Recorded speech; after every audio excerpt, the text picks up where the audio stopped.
Cinema ఆడదు. నేను MLA Anantapuram MLA నేను ఆడదు సినిమా ఆడదు.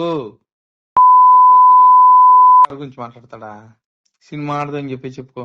రాజశేఖర రెడ్డికి శత్రువు అయిన వ్యక్తి ఈరోజు జగన్మోహన్ రెడ్డికి మిత్రుడు ఎలా అయ్యారు? కానీ అవసరమైనప్పుడు పార్టీ గడ్డు కాలంలో ఉన్నప్పుడు, కష్టకాలంలో ఉన్నప్పుడు కండువా కప్పుకొని బయటకు వచ్చి ప్రచారం చేసినటువంటి వ్యక్తి. అటువంటి వ్యక్తి మీద బురద జల్లే పరిస్థితి మీ వల్ల కాదు, మీకు లేదు. ఈ రొచ్చు ఆ రొచ్చు కలపకండి. ఉచ్చులో పడేది మీరే, చిచ్చంటుకునేది మీకే, చితి పేర్చేది ప్రజలు మీకే. అందరూ మా ఇంటి బిడ్డలే, మమ్మల్ని దాటిపోరు, ఎందుకంటే ధర్మం మా పక్షాన ఉంది.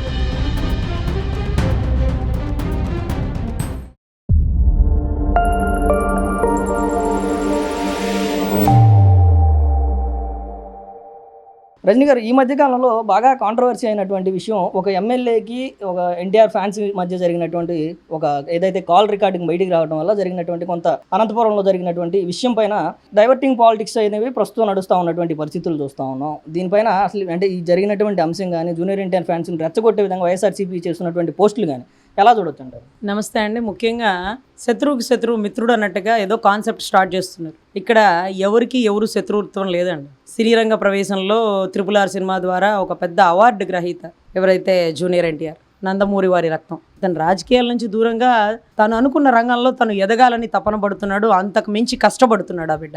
సో అతను ఎవరికి శత్రువేం కాదండి. కానీ ఇక్కడ సినీ రంగాల్ని రాజకీయాలకి ముడిపెట్టకండి, సినీ రంగం వాళ్ళకి మేము తోడుగా ఉంటాం అంటే పవర్ స్టార్ పవన్ కళ్యాణ్ ఆయన నుంచి వచ్చినాడమ్మా.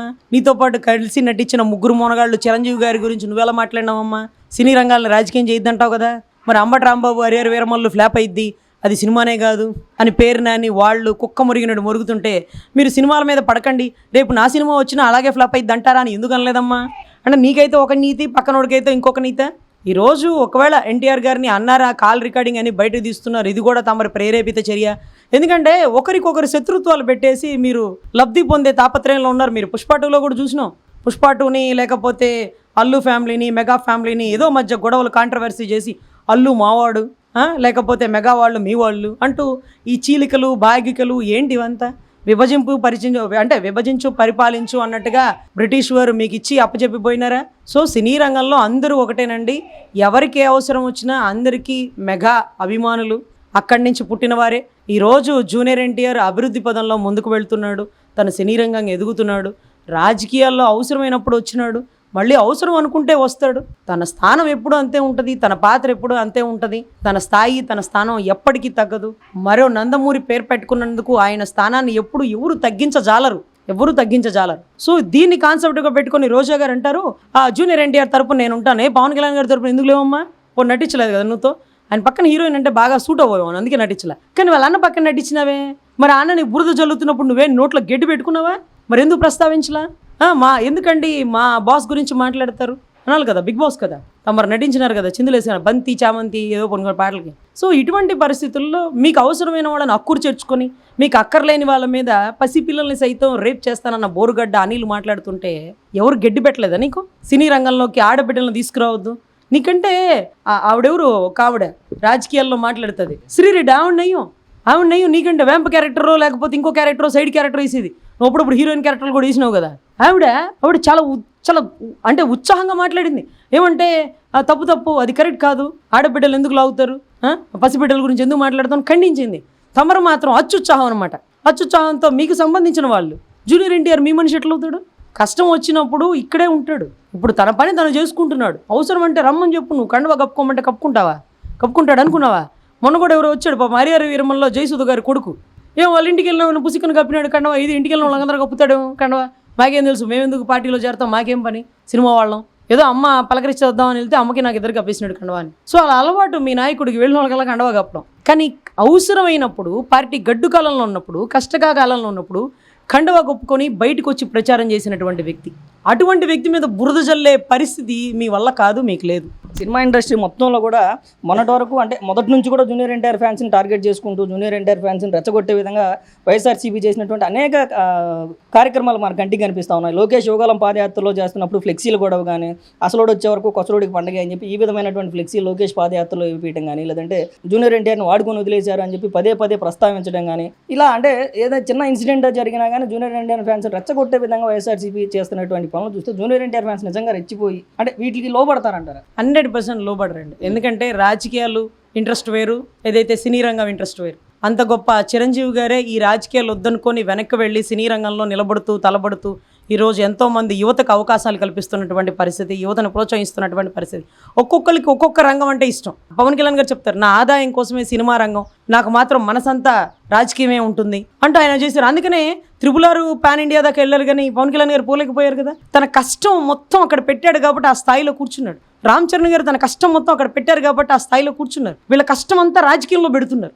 ఈరోజు ఇంత గొప్ప భారీ మెజారిటీ తీసుకొచ్చి కూటమి స్థాపించగలిగినాడు. తన సత్తా ఏంటో రాజకీయంలో నిరూపించుకున్నాడు. ఇతను తన సత్తా ఏంటో ఫిలిం ఇండస్ట్రీలో నిరూపించుకుంటున్నాడు. మరి రామ్ చరణ్ గారు కూడా త్రిపులార్లో ఒక స్టార్ అనమాట. సో వీళ్ళందరూ ఎవరికి దాంట్లో ఇంట్రెస్ట్ ఉంటే దాంట్లో నిలబడతారు. మరి ఇదే రాజకీయం ఏ పదవులు ఇచ్చినా నాకొద్దు, నేను సినిమా రంగంలోనే ఉంటానన్నటువంటి చిరంజీవి గారితో పోల్చుకోండి ఈరోజు జూనియర్ ఎన్టీఆర్ గారిని. అవసరం అనుకుంటే వస్తాడు, వద్దనుకుంటే వెళ్ళిపోతాడు. ఎక్కడున్నా మా తెలుగింటి బిడ్డ, ఎక్కడున్నా మా నందమూరి వారసుడు. లోకేష్ గారిదైనా జూనియర్ ఎన్టీఆర్ గారైనా ఒకటే రక్తం. ఆ కుటుంబాల్లో లేని వ్యత్యాసాలు మీరు పురుగొల్పకండి. నందమూరి వారి సినిమా వస్తుందంటే ఫస్ట్ ఫ్లెక్సీ కట్టేది తెలుగుదేశం పార్టీ. ఎప్పుడైనా మా ఇంటి బిడ్డే, మాకు అవసరం వచ్చినప్పుడు మా ఇంటికే చేరతాడు. కానీ మీరు ఎంత రచ్చగొట్టినా మీ దరిదాపులకు చూడడం, మీ గురించి ఒక్క స్టేట్మెంట్ కూడా ఇవ్వడు. సో రాజకీయాలు ఒకరికి ఇంట్రెస్ట్ ఉంటుంది, ఒకరికి ఇంట్రెస్ట్ ఉండదు. ఇప్పుడు పవన్ కళ్యాణ్ గారు రమ్మన్నంత మాత్రాన రామ్ చరణ్ వచ్చేస్తారనుకుంటే రారే. మరి ఆ రంగంలో ఎదగాలన్న తప్పనుంది, అక్కడే ఉంటారు వాళ్ళు. సో ఎవరి ఇంట్రెస్ట్ వాళ్ళదండి. మీరేం దూరం చేయాలనొద్దు. ఆయన ఎప్పటికీ దూరం అవరు. ఆయన అంటే మాకు ఎప్పటికీ పెద్ద ఎన్టీఆర్, చిన్న ఎన్టీఆర్ అంతే. ఆ స్థానం ఎవరికి రాదండి. జూనియర్ ఎన్టీఆర్కి, నందమూరి ఫ్యామిలీకి, ప్రధానంగా ఎన్టీఆర్కి మేము అభిమానిస్తాం, ఎన్టీఆర్కి అండగా నిలబడతామని చెప్పి ఈరోజు ఏదైతే వైఎస్ఆర్సీపీ పార్టీకి సంబంధించినటువంటి నేతలు సోషల్ మీడియాలో పెడతా ఉన్నటువంటి పోస్టులు చూస్తే జూనియర్ ఎన్టీఆర్ జోలికి వస్తే వైఎస్ఆర్సీపీ మొత్తం గదిలో వస్తుంది, జూనియర్ ఎన్టీఆర్ జోలికి వస్తే వైసీపీలో ఉన్న ఎన్టీఆర్ ఫ్యాన్స్ మొత్తం వస్తామని చెప్పి ఈ రోజు మాట్లాడుతూ ఉన్నారు. కానీ ఇదే జగన్మోహన్ రెడ్డి తండ్రి అయినటువంటి వైఎస్ రాజశేఖర రెడ్డి గారు 2009 ఎన్నికల ప్రచారంలో జూనియర్ ఎన్టీఆర్ వచ్చి ప్రచారం చేస్తుంది, ఆ బుడ్డోడు వచ్చి ప్రచారం చేస్తున్నాడు, ఆ పొట్టోడు వచ్చి ప్రచారం చేస్తున్నాడు అని చెప్పి మాట్లాడినటువంటి అప్పుడు వాళ్ళ ఛానల్స్ అయినటువంటి ఛానల్స్ కూడా పిల్లకాకి అని చెప్పి చెట్టుకే అంటే ఆ విధంగా ఆయన్ని విమర్శించినటువంటి వాళ్ళే ఈరోజు రాజకీయాల అవసరం కోసం ఆ మనిషి మా మనిషి అని చెప్పి ఓన్ చేసుకునే ప్రయత్నం ఎలా చూడొచ్చు అండి? అంటే ఇంకా అదే ఆప్షన్ సార్. శత్రువుకు శత్రువు మిత్రుడు అన్నట్టుగా అతను కొంచెం దూరంగా ఉన్నాడు కాబట్టి వాళ్ళ దగ్గర చేసుకుందాం అన్న తపన. ఈ మధ్య రోజా గారు కూడా అడిగారంట, జూనియర్ ఎన్టీఆర్ నేను ఇంటికి వచ్చి నీకు సంఘీభావం తెలియజేస్తే ఏంది నువ్వు నాకు చెప్పేది, వెళ్ళవమ్మా వెళ్ళు అని సదాగారి డైలాగ్ ఉంటుంది చూడండి, ఆ డైలాగ్ కొట్టి పంపించేసినారంట. లేకపోతే ఇంటికి వెళ్ళి ఏదో పరిచయం చేసుకుని లేకపోతే ఇంకేదైనా మాట్లాడి ఆ వీడియో బయటికి రిలీజ్ చేసి ఇతను నా మా మనిషి అని ఒక స్టాంప్ వేసుకుందాం అని తపన పడితే ఇంట్లోకి కూడా రానివ్వలేదంట. పాపం కబురు చేసింది, వస్తాను ఎన్టీఆర్ కొంచెం పలకరించాలి, నీ గురించి ఇలా అనడం ఏంటి, అవన్నీ మేము చూసుకుంటాంలేమ్మా. రాజకీయాల్లో ప్రత్యర్థులు ఉంటారు, సొంత వాళ్ళు ఉంటారు, మా ఇబ్బందులు మేము పడుతాం, లెగుస్తాం. అది మా కుటుంబం, అది మా తెలుగు కుటుంబం, మా ఇంటి కుటుంబం, మా రక్తం, మా తాతగారు పెట్టినటువంటి పార్టీ. సో ఇలా ఇన్ని ఉద్దేశాలు ఉన్నప్పుడు ఏదో ఒక రకంగా మధ్యలో దూరి గొడవలు పెడదాం అనుకున్న వారికి సో పుష్ప 2 కూడా పాపం మాకేం వ్యతిరేకి కాదండి. వాళ్ళ ఇంటి అల్లుడు అంతే. వాళ్ళ ఇంటి అల్లుడు వాళ్ళ ఇంటికి పోయినాడు, లేకపోతే అక్కడ పోయి ఎన్నే గెలిపించండి అని ఎక్కువ ప్రచారం చేసే మూమెంట్ చేయలేకపోయాడు. చూసినారా? మీరు తిప్పాల్సిందిగా, మీరు తిప్పాల్సింది ఎందుకు తిరగలేకపోయాడు? ఏదో వెళ్ళాడు, ఆ చీర పైకి లేపాడు అంతేగాని బజార్ తిరిగి మాకు పవన్ కళ్యాణ్ గారికి ఓటేయకండి, చంద్రబాబు గారికి ఓటేయకండి, జగనన్నకి ఓటేయండి అని చెప్పడే. అంత ధైర్యం సరిపోదండి. ఎందుకంటే ఏది ధర్మం ఏది అధర్మం అనేది పుష్ప 2కి తెలుసు, జూనియర్ ఎన్టీఆర్కి తెలుసు. ఈరోజు మీరు రెచ్చగొట్టినంత మాత్రాన మీ వెనకాల పడి వాళ్ళ మేనమావ కుటుంబాన్ని వాళ్ళు రోడ్డుకి ఇడ్చుకోరు. వాళ్ళకి తెలుసు ఇది వాళ్ళ ఇంటి కుటుంబం, ఇది వాళ్ళ మేనమావ కుటుంబం. మీరు పుష్ప 2ని ఓన్ చేసుకుని మాకు తిరగదిప్పుదాం అనుకున్నారు. అల్లు ఫ్యామిలీ ఎక్కడదో, మెగా ఫ్యామిలీ ఎక్కడదో, అంతా విడదీయలేని బంధం. దాన్ని మీరు ఏదో విడదీసేద్దాం అనుకున్నా ఏమవుతుంది? ఎవరి స్థాయి వారిదే. తునికలో ఒకరి పైన ఉండొచ్చు, ఒకరి కింద ఉండొచ్చు, మళ్ళీ ఇలా పడిపోవచ్చు, ఇలా లేకొచ్చు. సినిమా హిట్ను బట్టి ఒక మనిషి స్థాయి పెరుగుతుంది అనుకుంటే చాలా పెద్ద వాళ్ళు హిట్లు కొట్టి సర్దుకుని వెళ్ళిపోయిన వాళ్ళు ఉన్నారు. ఏ హిట్లు కొట్టకపోయినా నేషనల్ అవార్డు విన్నర్ అయినటువంటి సినిమా ఎవరు చూడని సినిమాలు కూడా వస్తుంటాయి. సో ఇటువంటి విషయాల్లో మీరు రాజకీయాన్ని, సినీ రంగాన్ని ముడిపెట్టకండి. సినిమా వాళ్ళ పక్షాన్ని నేను ఉండాలంటే నువ్వు మొట్టమొదటగా ఉండాల్సింది 3 మొనగాడు. దాంట్లో మొనగాడు నీకు తెలుసు కదా బాగా, దాంట్లో 3వ మొనగాడు నీకు ఇంకా బాగా తెలుసు, డెవిండ్రాణి అంటాడు చూడండి. సో సినీ రంగం అంటే అందరూ తల్లి. నువ్వు సపోర్ట్ చేస్తే అందరినీ సపోర్ట్ చేయి, వద్దనుకుంటే అందరినీ వదిలేసాయి. నీకంటే శ్రీరెడ్డి గారు 100 రెట్లు హ్యాట్స్ ఆఫ్ టు శ్రీరెడ్డి గారు. మీకేమన్నా పదం ఇవ్వాల్సింది వైసీపీలో, ఇలాంటి వాళ్ళకి పదవులు ఇచ్చి, ఇలాంటి వాళ్ళకి మంత్రులు ఇచ్చి అనవసరంగా తెప్పారు. మీకు ఇవ్వాల్సింది మహిళా కమిషన్ చైర్మన్, అలా మీకు ఇచ్చుంటే గతంలో చక్కగా బోర్గడ్డ నీళ్ళు అప్పుడే మీరు ఎత్తు లోపలేసి ఉండేవాళ్ళు. ఇలాంటి వాళ్ళకి ఇవ్వకండి, ఇలాంటి వాళ్ళని పెంచి పోషించినందుకు ఇలాగే జరుగుతుంది.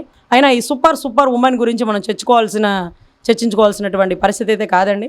డైమండ్ రాణి గారు సినిమా రంగంలో ఉంటాయి, ఇంత డైమండ్లు ఉంటాయి. డాన్ అంటే అండర్ వరల్డ్ డాన్ దగ్గరికి వెళ్తే పెద్ద పెద్ద డైమండ్లు వస్తాయి అంటారు చూడండి. సో అదే మాదిరిగా రాజకీయాల్లో సినీ రంగాల్ని జోడ్చి ఏ చిచ్చులు పెట్టాల్సిన పని లేదు. ఇక్కడ ఒక ఇంటి రాజశేఖర రెడ్డికి శత్రువు అయిన వ్యక్తి ఈరోజు జగన్మోహన్ రెడ్డికి మిత్రుడు ఎలా అయ్యారు? రాజశేఖర రెడ్డి గారికి ఎవరు శత్రువు అండి? జూనియర్ ఎన్టీఆర్. సో పరిస్థితులను బట్టి పులిహార కలుపుతారంటారు చూడండి, పులిహారలు అన్ని వేసి కలిపేస్తుంటారు చూడండి, ఆ మాదిరిగా కలిపి ఆవిడ దాంట్లో ఆవిడ ఎక్స్పర్ట్. సో దయచేసి అప్పుడు ఎలా ఉన్నారు, ఇప్పుడు ఎలా ఉన్నారు, ఎక్కడికి పోరండి. మీరు కావాలంటే వాళ్ళ ఇంటికి వెళ్ళి స్టేట్మెంట్ బయటకి ఇప్పించండి చూద్దాం. వాళ్ళ ఇంటికి కూడా రానివ్వట్లేదండి, ఆ స్టేట్మెంట్ బయటకి ఇచ్చారా? జూనియర్ ఎన్టీఆర్ వద్దొద్దు, మీరు నాకేం సంఘీభావం తెలపద్దు, ఏదో మేము చూసుకుంటాం, మీరు వెళ్ళండి అన్నారట కదా, అది చెప్పరేంటి? అవన్నీ ఎందుకు బయటికి రానివ్వరు? సో దయచేసి ఈ రొచ్చు ఆ రొచ్చు కలపకండి. ఉచ్చులో పడేది మీరే, చిచ్చంటుకునేది మీకే, చితి పేర్చేది ప్రజలు మీకే. అందరూ మా ఇంటి బిడ్డలే, మమ్మల్ని దాటిపోరు. ఎందుకంటే ధర్మం మా పక్షాన ఉంది, అధర్మం మీ పక్షాన ఉంది. అందుకే క్రికెట్ టీం అయింది. సో ఆడుకోండి ఆంధ్ర, ఆడుదాం ఆంధ్ర. ఈ కాన్సెప్ట్లన్నీ బయటకు వస్తున్నాయండి. క్రీడారంగంలో చేసిన స్కాములు, సిద్ధార్థ రెడ్డి గారికి దాచి పెట్టినటువంటి సొమ్ము మొత్తం లెక్క తీస్తే కదులుతుంది కుంభస్థలం అన్నట్టుగా ఈ లేనిపోని కల్పిస్తూ నేను జూనియర్ ఎన్టీఆర్ని సపోర్ట్ చేసినాను కాబట్టి నా మీద కేసు చేసినారు. మాకేం సంబంధం లేదమ్మా, ఆధారాలు పట్టుకునే కేసులు వేస్తాం. నువ్వు అలా సపోర్ట్ చేసావు ఇలా అని ఏదో ఒకటి అంటే ఇవిడ తొందరలో అరెస్ట్ అవబోతుందని ఇవ్వ తెలుసు, ఇవిడ కేసులు కదులుతున్నాయని ఇవ్వకు తెలుసు. నేను జూనియర్ ఎన్టీఆర్ గురించి సపోర్ట్ చేసినానని నా మీద రెడ్ బుక్ ఓపెన్ చేసినారు. అలా ఏం కాదే, జూనియర్ ఎన్టీఆర్ని సపోర్ట్ చేస్తే మేమే తప్పట్లు కొడతామే. జూనియర్ ఎన్టీఆర్ గురించి ఎవరన్నా పార్టీలో మాట్లాడితే మేమే చివట్లు పెడతామే. నువ్వెవరు చెప్పనికి? మాట్లాడితే చివట్లు పెడతాం. ఎందుకంటే ఆయన స్థాయి ఆయన స్థానం ఎవరికి రాదు. ఎన్టీ రామారావు గారి మనవడు జూనియర్ ఎన్టీఆర్, అంతే.